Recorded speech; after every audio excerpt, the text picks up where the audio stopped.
As Thanksgiving comes each year, we're reminded about what we're most thankful for in life: family, friends, and health. They top the list for most, but we also know how important finances can be. They certainly can. So joining us live this afternoon is financial advisor Brad Allen with wealthwisconsin.com. What is the financial situation that many people find themselves in, and to be thankful for? Because there's always like, I wish I made a little bit more, had a little bit more money. Yeah, I mean, it's tough right now. A lot of people are struggling financially in 2018. 50% of Americans have less than $1,000 saved in a savings account. 39% have no savings at all. The average household credit card debt is $16,000, and the average student loan debt is $39,400. So it's becoming more and more difficult for people to put money into retirement plans and savings accounts and things like that. So I wanted to come up with a couple ideas today on how to combat that a little bit, maybe be a little bit more thankful financially in 2019. Sure, so give us some of those steps and lessons that we can look forward to. Yeah, so number one is the emergency fund. An emergency fund is, the problem is a lot of people are taking money out of their retirement accounts early. They're saying 60% of millennials have taken money out of their 401ks already.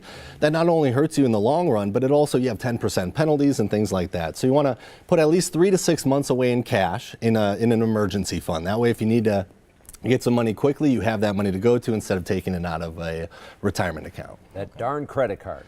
Yeah, paying off credit card debt in full is huge. The problem with credit card companies is they don't charge interest yearly or monthly. They charge it daily a lot of times. So your interest is being calculated on your principal or added to it daily, which really racks up. So you want to pay that down in full every single month if you can. That's really important around the holidays especially. If you have credit card debt, use the snowball method or something like that, but something that's going to get that paid off as fast as possible. All right, let's talk about compounding interest. Yeah, compound interest is huge. I mean, the earlier you put money into retirement accounts, the more it's going to grow, the more that money starts to work for you. So you want to put 10 to 15% away into retirement plans like 401ks, 403bs, whatever kind of plan it is. But the earlier you start, the more it's going to compound. By the time you get to retirement, you'll have enough in there. It's a powerful force, especially measured over 40 years before you get to retirement. Right. All right, you got one more good tip for us? Yeah, speaking of retirement, we have some tips on milestones. So good milestones for retirement. 30 years old, you should have your salary saved for retirement. 35, you should have double your salary. 60, you should have 8 times your salary saved. And 67, you should have 10 times your salary saved.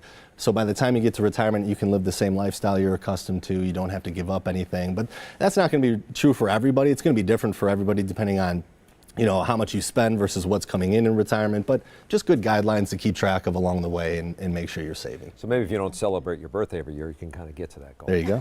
I guess so.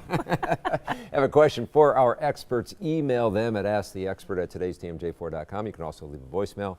We do have the number there for you.